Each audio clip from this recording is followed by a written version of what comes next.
So, you'll be happy to know we have prepared absolutely nothing for this panel.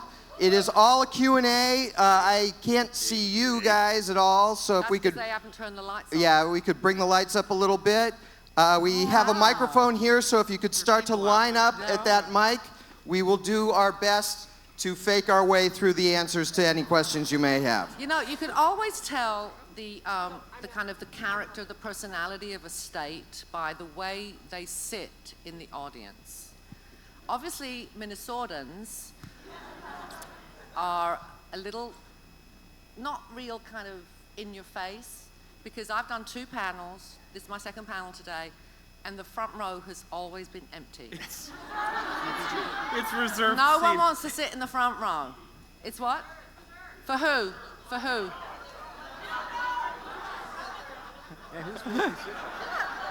If anyone would like the front 2 rows, we are unreserving them as of now. Look out! They're coming for us!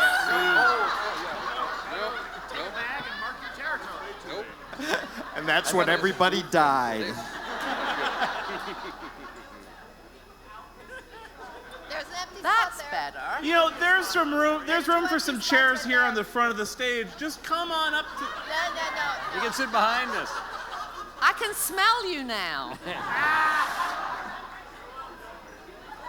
All right, let's settle down. All right, let's have our first question from Captain America over there. First off, Marina, thank you for the best hour of stand-up comedy I've ever heard earlier today. Oh, thank you. Thank you. Thank you so much. I have to say before you go on, you know, people say to me after a panel, you should do stand-up. The thing is, I'm telling jokes that you know all the references to, right? If I got up in front of a normal people audience, they'd be sitting there going, what the fuck is she talking about? Don't do that. Keep it for us. Question though. I remember when Gargoyles changed how I watch television because I finally heard a Western animation character say hell. Very first episode, Jonathan Frakes. Pay a man enough, he'll walk barefoot through hell. I knew you guys were taking it seriously and I had no idea how you got away with it. So could you talk about that, how that got in the decision for that? I knew it was him or him, one of these. As Blake Shelton would say. Yeah. Well, the first thing you have to understand is we had a really, and I'm not kidding, you know, you have in the business we're in what we call S&P executives, whose job it is literally to make sure you don't do anything that could possibly offend anyone ever at any era in time. But we happen to have on Gargoyles a woman named Adrienne Bello who really got the show and who understood what we were trying to do, which is that if we showed the consequences of things, she was okay. We could do some pretty heavy-duty stuff like Broadway accidentally shooting Elisa, and she would let us do that as long as we showed relatively realistic consequences for that. So in terms of what that meant is that unlike most S&P execs who have the knee-jerk response of no, unless you can talk them back out of it, Adrienne's response would always be, yes, but I have a concern about this. So first off, the line itself was written by Michael Reeves. So I want to give credit where it's due. Michael, phenomenal writer, does not get enough credit for his contribution to Gargoyles. Wrote the pilot, terrific guy. So he wrote it. I looked at it and said, well, there's no way we're getting away with this, but what the hell? Worst thing that happens is they say no, and we change it. So we put it through, and when she questioned it, I said, well, it's not like he's cursing. He's talking about hell as a location. And as I said this, I'm like, there's no way this is going to work. But Adrienne said, okay, you're right, he's not cursing. She let it go. Thank you. But keep in mind, the reason that Michael wanted it there, the reason that I agreed and wanted it there, and in essence, the reason why Adrienne was okay with it being there is for exactly the reason you said, which is that, you know, right there near the very beginning of the show, it was actually midway through episode 2, but still in our pilot, we were telling the audience in no uncertain terms, this is not your average Disney cartoon. Get ready. And that worked. I thought we weren't allowed to call it a cartoon. We were told you have to call it an animated series. Yeah, that was then. Now Because there were no ducks or mice. None that spoke. Well, thank you for taking it seriously. Thank you. Hi. Marina, at your panel earlier today, you mentioned that you don't do voices, you do accents. Yes. In honor of the episode Sanctuary, how's your French? C'est bon. C'est très bon. Je parle un peu français. Okay. I hate the French, mind you, but I do speak their language. Marina, il va falloir qu'on ait une conversation, toi et moi, un peu plus tard. I hate them the most because they don't even speak French properly. They Il va speak, falloir... Non, mais they sérieusement. speak that Canadian whack, whack. I'm like, what? What's that? A duck? Whack? No, but I like the French. I don't like Parisians. I'll be specific. And my favorite joke is about the French, not French Canadians, which I will now share with you.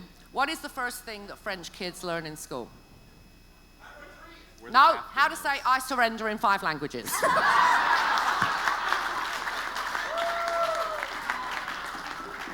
Apparently that's racist, but I don't care.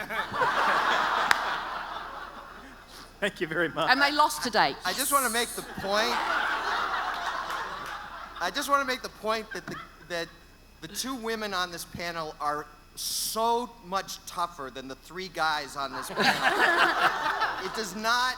So I'm nervous about starting a war between the 2 of them because I'm afraid the 3 of us are all just going to die in the crossfire. Well, you notice we have 3 guys spacing the 2 of them out. No, I have to say, I've never met you before, have I? We met before. We met.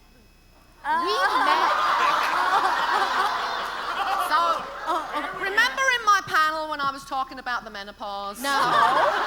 We met at the last gathering of the Gargoyles. Oh, but exactly, the menopause 5 years ago. The menopause has happened since then, baby. You have. Erased. 5 years ago. It's erased. Unless it's the words of a Beatles song from 40 years ago. Everything else is erased, yes. I'm sorry. That's okay. I apologize. I Okay, had a couple of questions, if that's okay. sure. One was, what was the aim for Demona and Macbeth's relationship? Why do they hate each other so much? The hatred seems to go much further than just simple betrayal. Why do you hate John Rhys Davies so much? You wrote it, you tell me. I love John. I've worked a lot with John Rhys Davies, actually. I did a movie with him in England.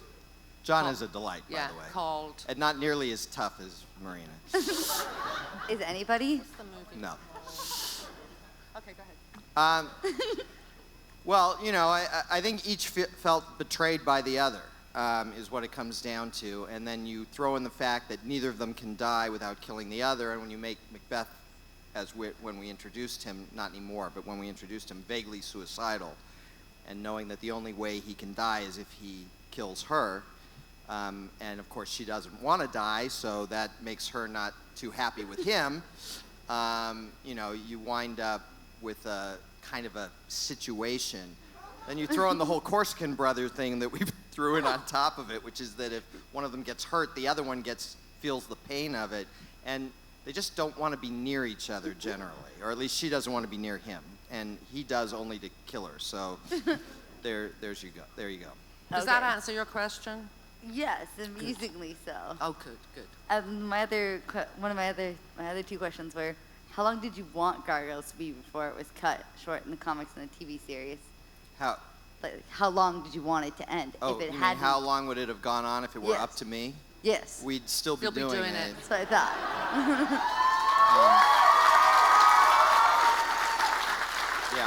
I have, and largely, and I know there are a bunch of new fans here and a bunch of fans who've been to many of our gatherings.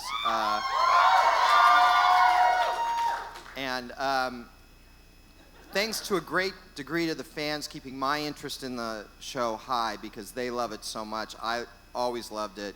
I have continued to take notes on stories. I've got 20 years worth of notebooks.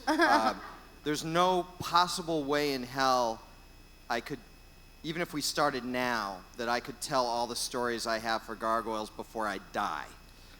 Even if I lived to 100 or something like that. We've just got, you know, we can go back in, you know, and tell flashback stories all the way back in time.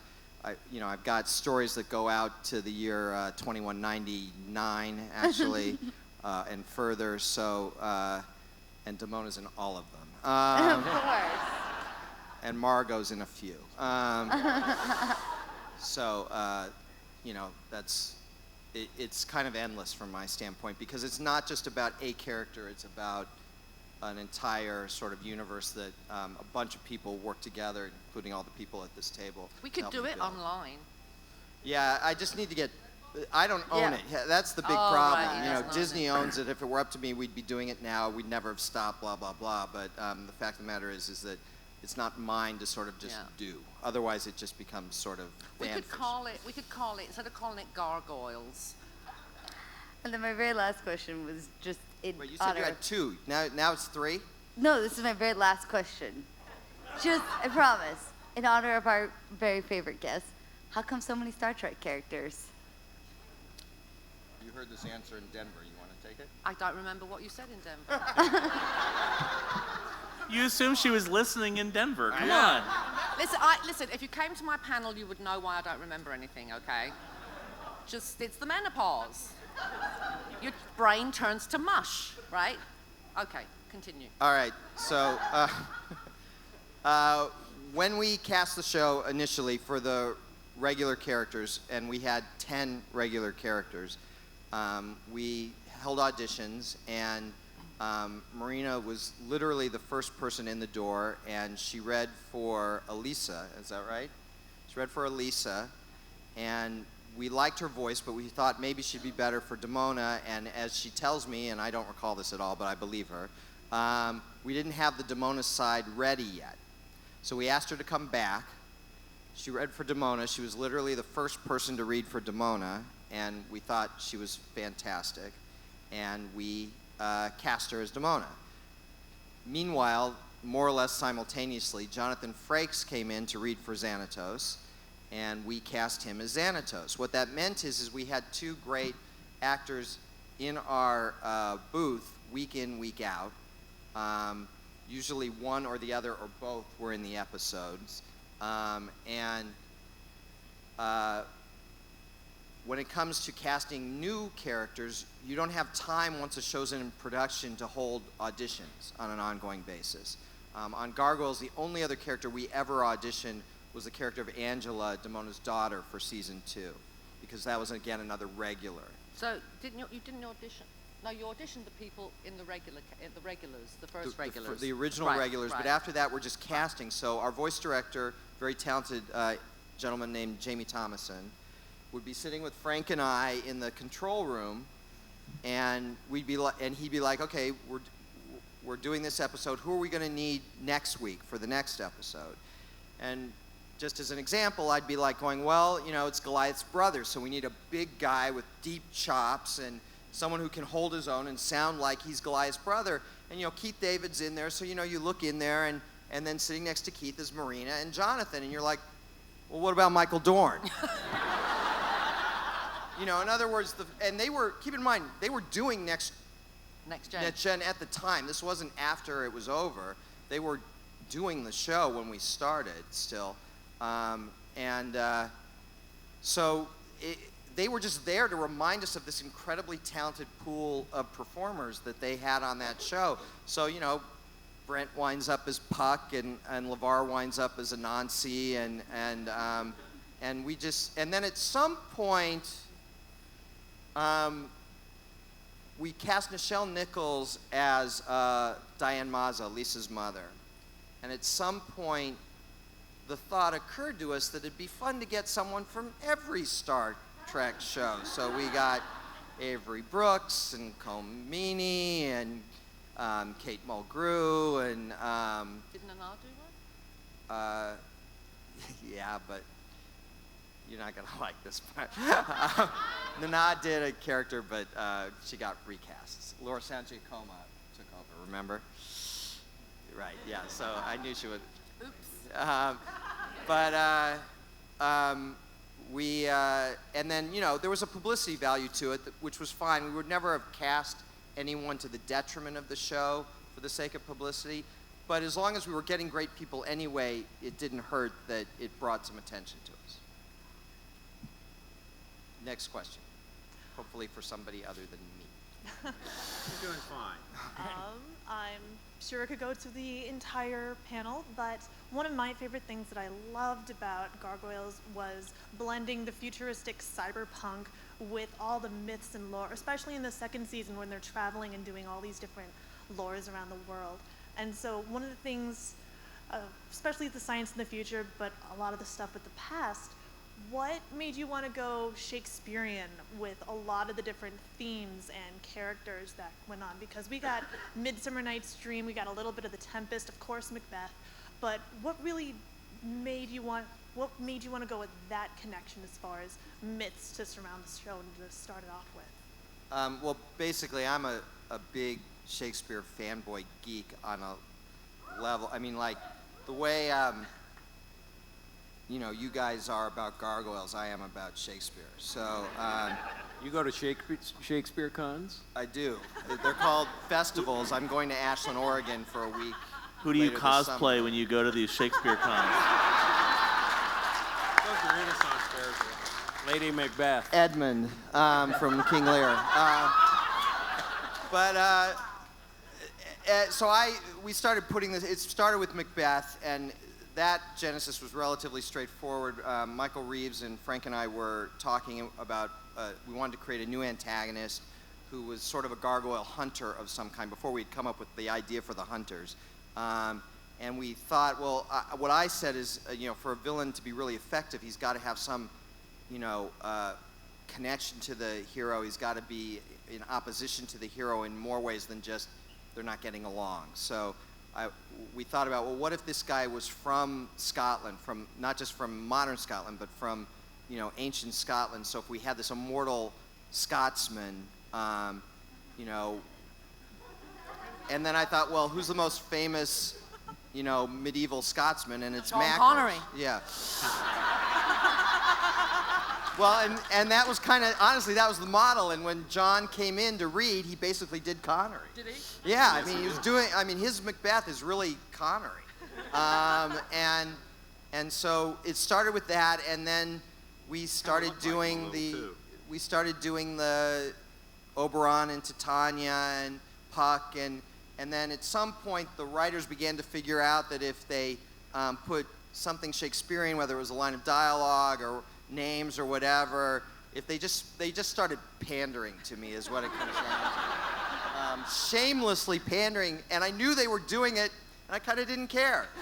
So we just kept putting more Shakespeare in there, and you know, the truth is there's a lot of richness there in what he did. You know, that's probably why we're still performing his plays, you know, to this day. So that's why there's so much Shakespeare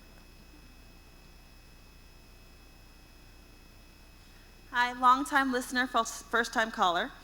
I have 3 questions. there. Tell the second one first. Unless they're sequential. Oh. No, well, never no, mind. they're the second question was, for Demona, she's immortal, but she aged before she became immortal. For her, does she see herself, and Marina, you can answer because you're the one who, you know, you're her. Right. But did she see herself as young again, like she reclaimed her youth, or is she always old in a young body? That's a good question, isn't it? Is there a right answer? Nope. Okay. I think that thinking back now, because you know it was a long time ago. I think that she felt ageless. I don't think that it was either of those things. I just felt that she just felt like a force of nature. That was what I mean. Am I wrong? Right. She was like a force of nature, and however she was, that was who she was, and it didn't, you know. Her past stuff was not about her. It was about the betrayal, her feeling of betrayal from the others. But as far as her own personality goes, I don't think she was even thought about that. I think she just She But was there had to be some kind of transition from her past. That's true. You know, because she started off fairly innocent until the betrayal. Right. And then she went through that stage where we see her during Macbeth's time. Right. And she is, you know, she's a little more than an animal at that point. And it gets into a point where she's dealing with Macbeth, and she's learning to trust humans, and she's becoming a personality again. And then the other betrayal happens. And I think that's the point where she starts to think beyond her own needs. Right. I just felt that when I play a character, I try to find stuff that, not that I'm playing me, obviously, but I try to find stuff that I can relate to, possibly in my own life. Yeah. And what I felt when I was playing Demona was that she just lived in the moment. And because that's what I do. I live in the moment, and I don't dwell on the past, and I don't think about I actually never think about the future. I call that worrying in advance. Yeah. Right? So I never worry in advance, and I try and live each moment as it happens and experience it, which is why I don't understand technology. I have to just throw this in. Because I've noticed, because I'm a big sports fanatic, and I noticed that so many people now, which is the opposite of Demona in my eyes, instead of experiencing what's happening, they're filming what's happening. So we're creating voyeurs. We're not actually experiencing, and I'm talking football now, when people score a goal, instead of jumping up and down and screaming, they're filming other people jumping up and down and screaming. So that's what I mean about living in the moment. I always felt that she lived in the moment and kind of had gut reactions to things. She was impulsive. She was very primal. Yeah, she was impulsive, and I don't think I think in that respect we were very much alike, because I'm not a thinker, and I don't think she was a thinker. So that's how I kind of saw it. That's awesome. Okay. The first question was... Nice one, Centurion. During the world tour, we visit different areas that need help because there's a transition going on. And when we started in season 1, it's the Stranger in a Strange Land story. These people are taken from one area and put into another, where they're kind of taken advantage of because they don't know the morals and the what's going on. And I noticed many years later as an adult that this happens during the world tour. You have an indigenous group that, for whatever reason, is protected from the greater world, and an occupying force comes in and tries to either swindle or brute force them out, or to exploit them. And I was wondering, very, very recently, was that intentional, or was that like natural storytelling motif happening? Well, there's no doubt that what was intentional is that season 1, the Gargoyles, with the exception of Demona actually, but the Goliath and the clan, are very reactive. They get, things happen to them, and they react to those things in the best way that they can manage. And we made a conscious decision with episode 13, the last episode of the first season, Reawakening. Goliath makes a decision, that's over. Now we're going to go back to fundamentally being what we're supposed to be, which is protectors. And from that point on, and I'm not saying 100%, but for most of season 2, all the Gargoyles, but especially Goliath, are proactive characters as opposed to reactive characters.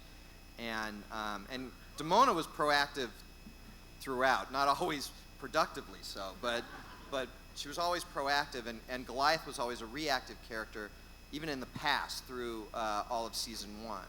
But starting with the end of season 1 throughout most of season 2, Goliath makes a conscious effort to shift into a proactive mode, so that even on the world tour, when he's going to these places, it takes him 2 or 3 episodes to figure out what Avalon in essence is up to. But once he does, he realizes, okay, we're here to accomplish something. Let's figure out what that thing is and get it accomplished. And he is very proactive about doing that, again, after the first 2 or 3 episodes when he isn't being gaslit at Wyvern or whatever. But once he figures out that Avalon is sending them to places with a purpose in mind, he becomes very proactive. And with that as an example, Elisa's proactive, Angela's proactive.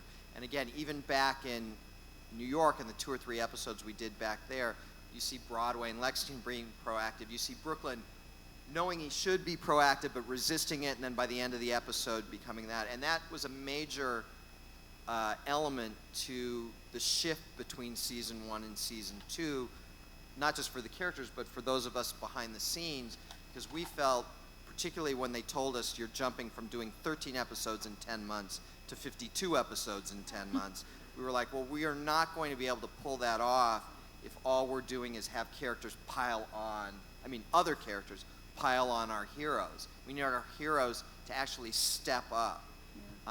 In terms of what you're saying about the other forces coming in, that may have been more what you were suggesting. That is, in other words, we needed something for our guys to react to. So what are they reacting to? They're reacting to Tomasz Brod, terrorizing Prague, or they're reacting to Jackal and Hyena destroying the rainforest, or something like that. In other words, there were sort of these usurpers coming in, and that may just have been an overly convenient way to get into a story, but the point of that was to allow Goliath and company to be proactive. Is that what you meant?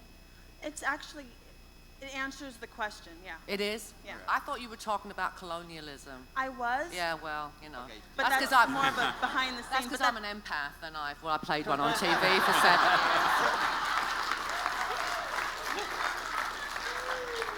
Have to say, now responsible for a new word in the Oxford English Dictionary, empath. Not that they mention my name or anything, but we all know, right? Picture right above. Yeah, you were talking about going into another place and exploiting it. Right. Which is what the English did first, the French did. Not solely, the Spanish but did. they're kind of the famous Americans for, are doing. yeah. What we did in Iraq and what we did in Afghanistan. Yeah. Yeah. It doesn't work. I don't know if it worked on Gargoyles, but it doesn't work in life. Well, we tried not to make it. Exactly. It doesn't work. And that I think is part of the lesson of it. Yeah. It But wasn't unfortunately, planned for, George Bush and Dick Cheney didn't watch Gargoyles, and there's a lot of people who could have benefited from it would have benefited a lot of people. Yeah. Watch Looney Tunes. They watched Looney Tunes, yeah, when he was high on cocaine, yeah. A wonderful past president. God, you'll vote for anybody in this country, I swear, honestly. I'm just trying to picture Bush and Cheney watching Gargoyles, and that's so funny. Must it be Look at these drawn? crazy guys with the wings. Chris, must it be drawn?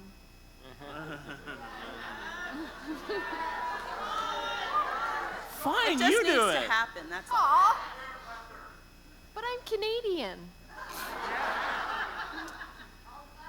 Yeah. There's more questions out there, I'm sure. Okay, Mara, your third question before this completely gets out of And control. my final question was, how exactly, and you don't have to go into great detail, how exactly did Yeah, good luck. David Xanatos turn 20 grand into a multi-billion multinational corporation? Were you looking for investment tips now?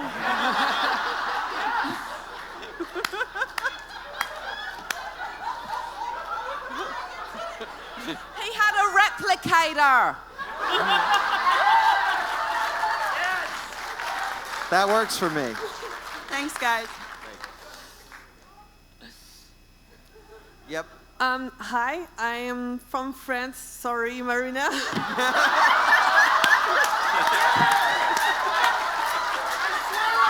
I come to Minnesota. I come to effing Minnesota, and there's a French bin in front of me.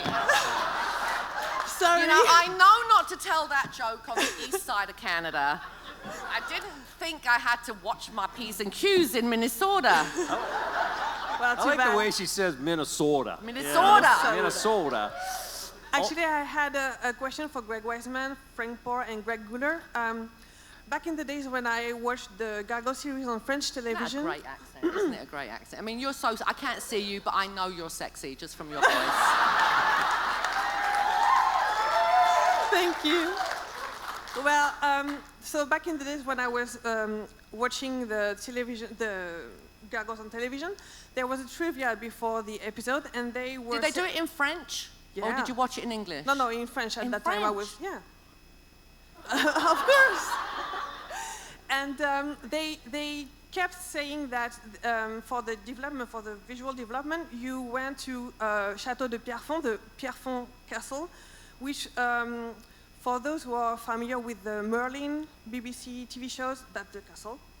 And were they saying craps, or was that true? And what were your, did you make trips to, to see the Wyvern Castle design? Did you search? Well, they maybe got to go. Frank went to Japan, and he went to New York. I had spent, and he can talk about that. I had spent 6 months when I was a senior in college in England, and I also took, trips to France and Scotland. The loose inspiration for Castle Wyvern at the time was actually in Cornwall. It was Tintagel.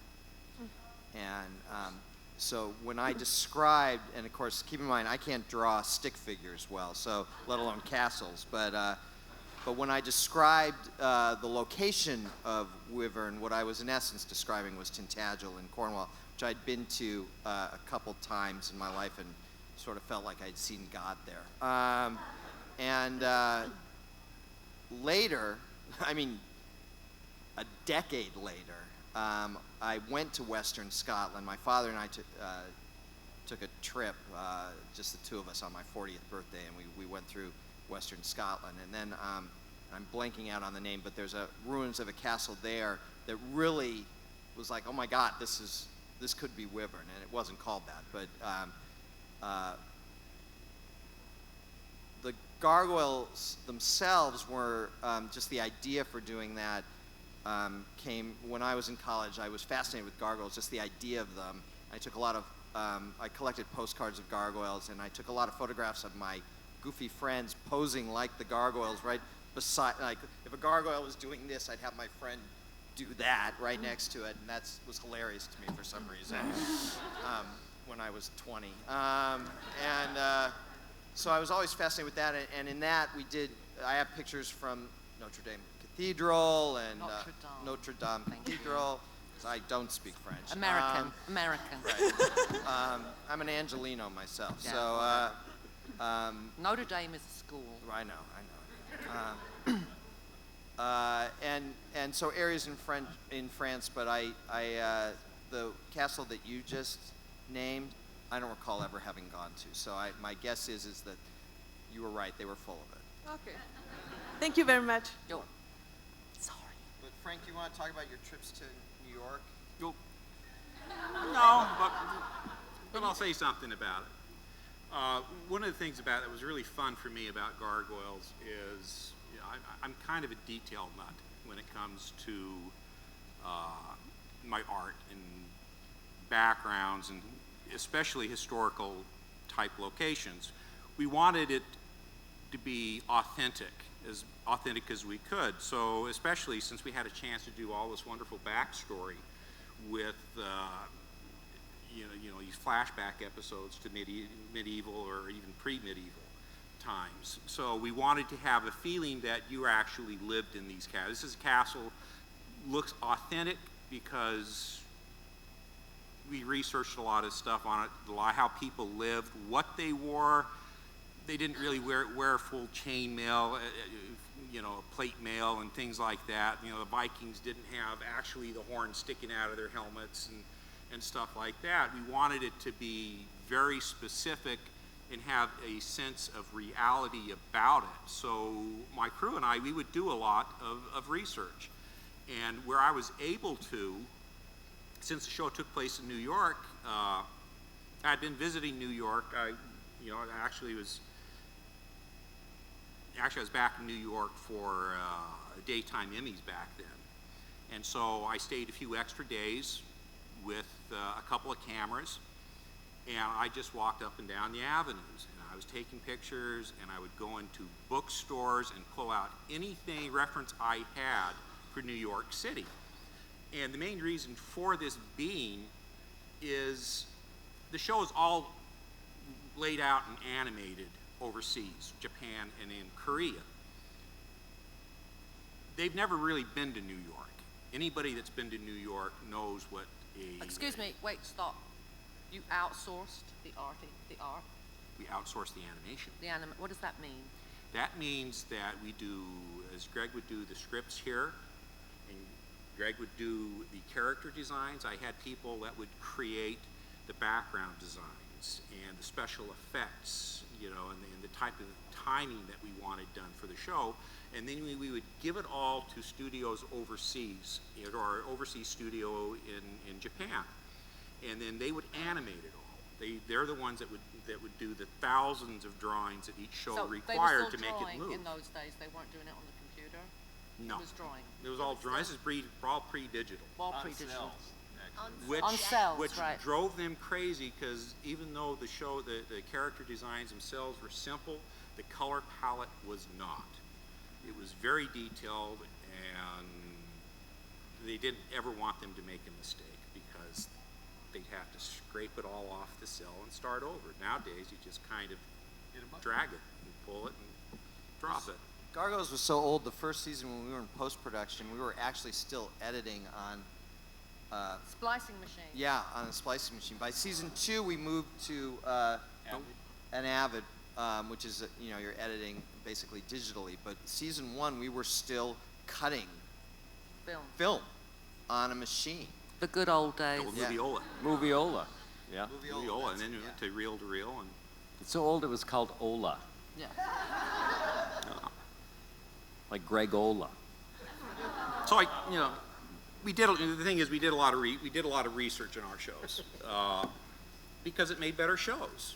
You know, and it made you feel like that environment was really real. New York was New York. It looked like New York. We have the chase scene where we have these hunters are chasing Elisa through Central Park. All those locations that you saw in Central Park exist. You know, the Alice in Wonderland thing. Sculpture. The sculptures. They're all there. If I could, when we had the first gathering of the Gargoyles in 1997, it was in New York City, close to Central Park, and we, as a group, went to Central Park and visited all these spots that we saw in these episodes. So it was part of the experience as well. After having seen the show, seeing these places that were painted and drawn as real places, it was a part of the magic. Belvedere Castle was a lot of fun to visit for that reason. And that's the reason we put the stuff in there. It just made it a funner experience for the viewers. And anytime you're doing fantasy of any kind, or science fiction, the more you can ground it in reality. In other words, create that contrast between what is fantastic and what's real. The more grounded it is, the more the fantasy pops, in essence. You know, the more believable the fantasy becomes, and the less you have to suspend disbelief, because you feel like you're coming out of a real world to do these fantastic things in, as opposed to, well, it's just this vague sort of cosmopolitan city. It doesn't really matter what it is. Well, it mattered to us, and I think it made the show better. Alana? Yes. That was very interesting that you remembered who I was. Hello. It's a pretty frock. It's a very pretty frock. You look beautiful. She looks beautiful. Oh, nice. Thank you.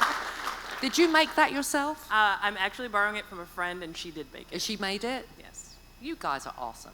You really are. Yeah. My question is for you, Greg, and I'm not sorry you have to answer another one, so there's that. The sisters are tough.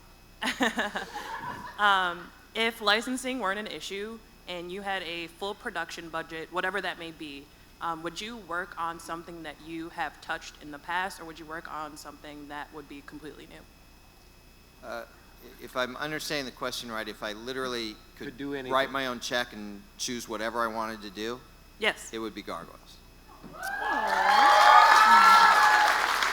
I mean, you know,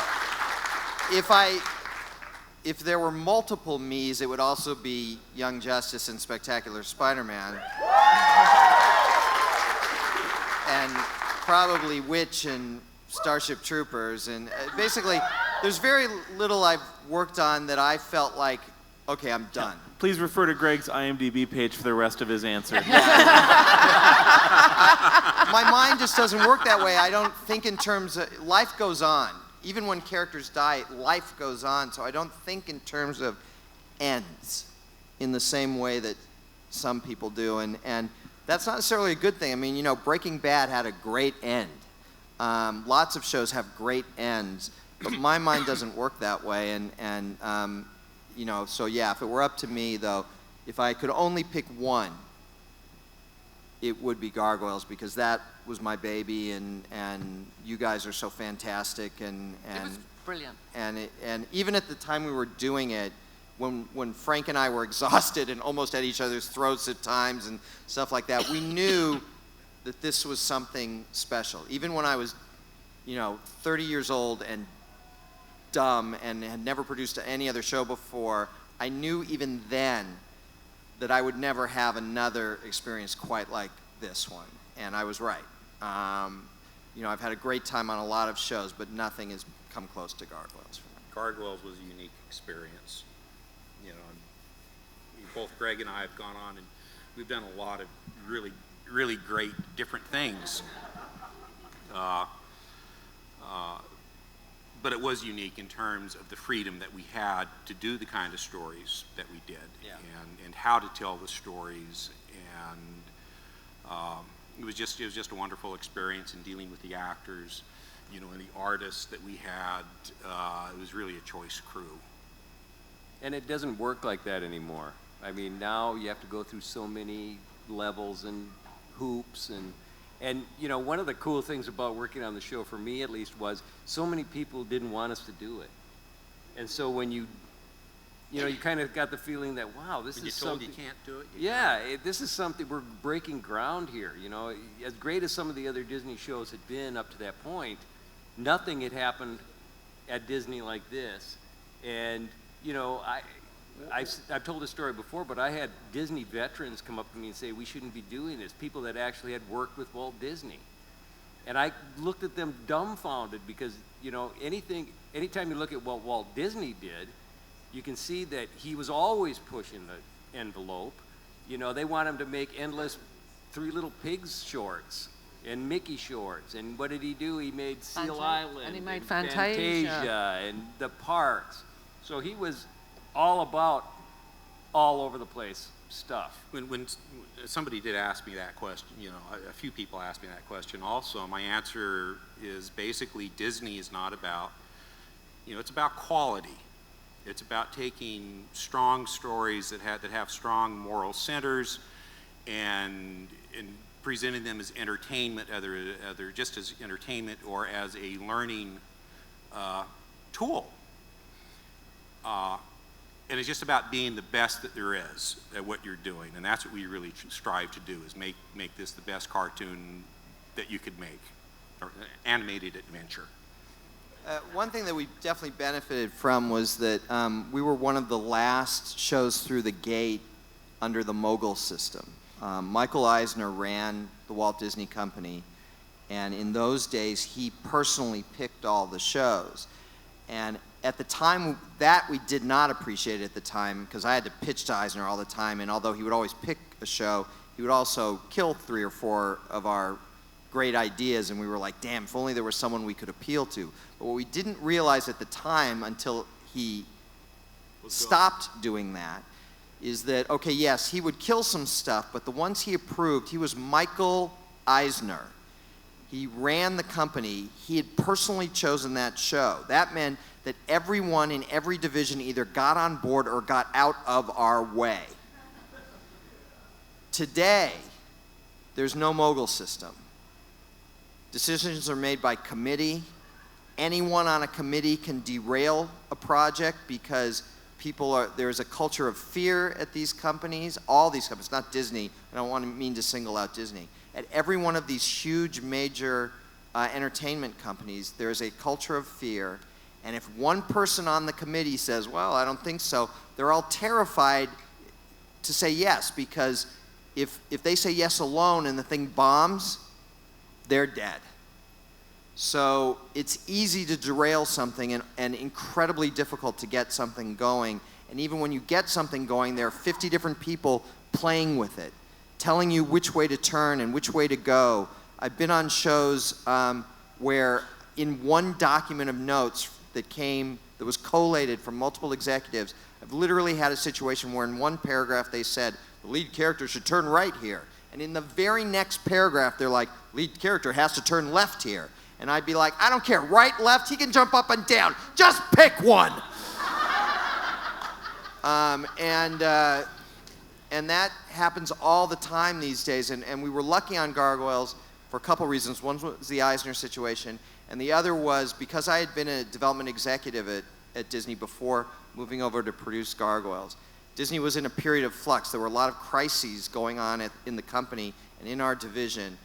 But because I had been an executive, I've often compared it to a lunatic asylum. You know how they have trustees?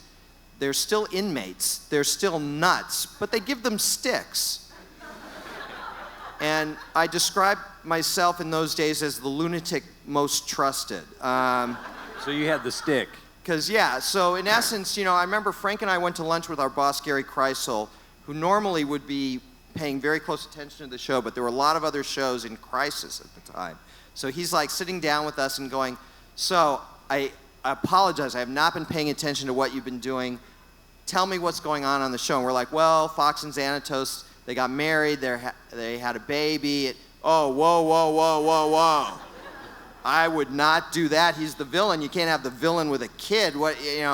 And I don't think you should do that. And Frank and I look at each other, and I'm like, well, it's done. We did it.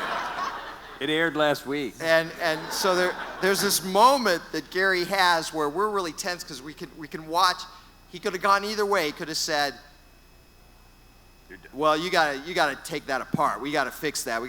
But he realized, he was just, I think mostly it was exhaustion. He was just sort of like, all right, well, just don't dwell on it. No, I have to say at this point that the Hollywood that I arrived in 27 years ago is not the Hollywood of today. Like Greg said, Hollywood then was run by creative people. Today it's run by lawyers and accountants. The people on the committees are lawyers and accountants. In fact, there's one of the most powerful people in Hollywood got promoted because they go on these retreats, all the executives together. They go on these retreats to basically kiss each other's asses and stroke themselves, And this person is now one of the most powerful people in Hollywood because they said, I don't think you have to be a creative person to work in the creative side of the business. This is what all the lawyers and accountants wanted to hear, and up the ladder they went, So this is why you get remakes of old TV shows as movies. Not that we wouldn't like to do more Gargoyles. We would. But it's basically the worst thing, the thing that would, if Greg brought Gargoyles to Disney now, we would not be sitting here today. Because the worst thing you can say in Hollywood in 2014 is, this is totally new, it's never been done before. Everyone goes, oh no, nothing, no. But if you say, well, it's a cross between Charlie's Angels and My Little Pony, oh, okay. Right? By the way, even then I said, it's a cross between Batman and Gummy Bears. Oh, you did? Yeah. Okay.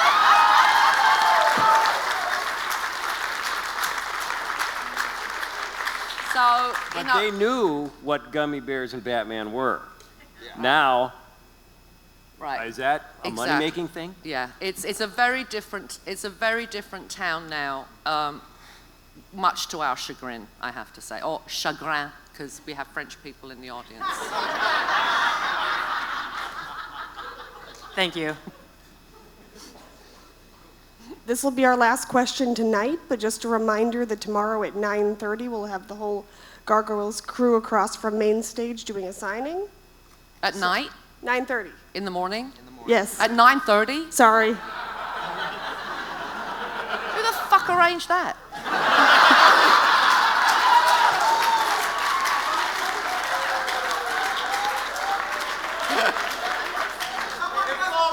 9:30. I'm a woman on LA time, man. Just take a look at the little I might be schedule a on the little- back I might of be your a little badge. late. Yeah. Most of the Gargoyles crew will be signing at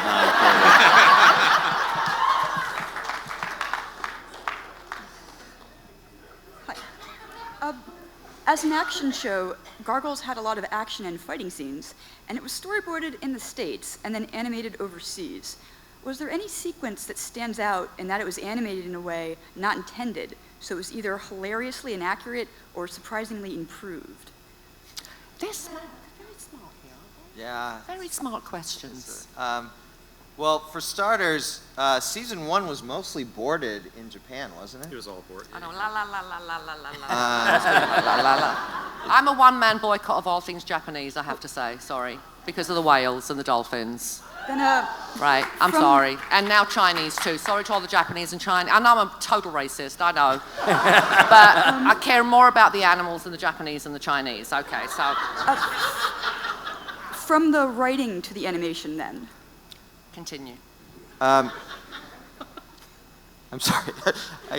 She's so distracting. Lenati, give it to me one more time. She was reading it, for God's sake. I Can we know read it that, but again? still, just give it to me one more time. Basically different than what we expected. Was there anything that was better because it was different, or really funny because it bad because it was different? 13. Being as you sent it to Difference effing between Japan storyboard to and get it animation. animated. What? The difference between the storyboard that was drawn and the animation that was delivered. Yes. That happened. Sometimes good, sometimes bad. Is there one scene, I'll translate for you, is there one scene that stands out? I got it now. The moment when the panel broke down completely. You know, it's been 20 years. It's hard to nail down, but when you're doing storyboard, sometimes you can be very creative or not creative enough. If you're being very creative, it means that some animators got to do all these multi-camera panning, running into camera, somersaulting types of action and things.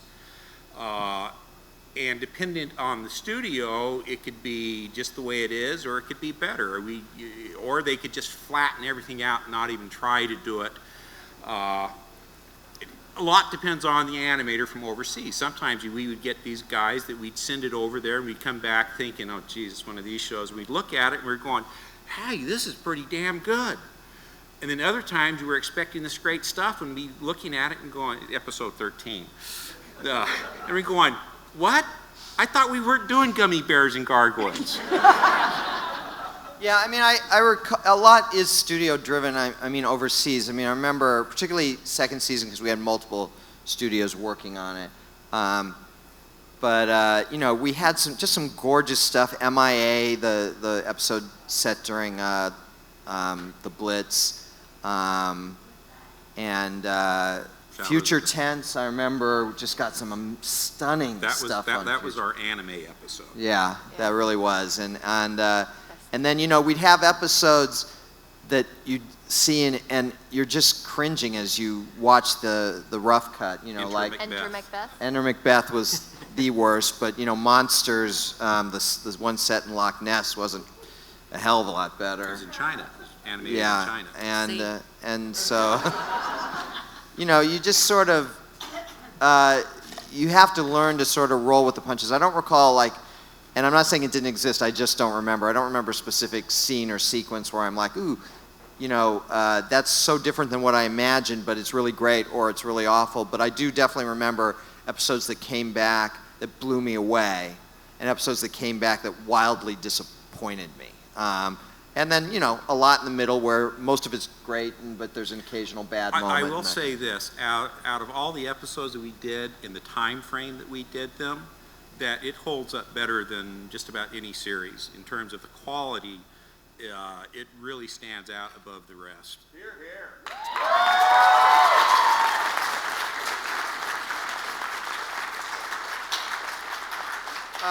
All right, so we're out of time, but I want to thank all of you guys for coming. We really appreciate it, and really great questions. Really great questions. And so that is cool, because these kind of panels are only as good as the questions you get.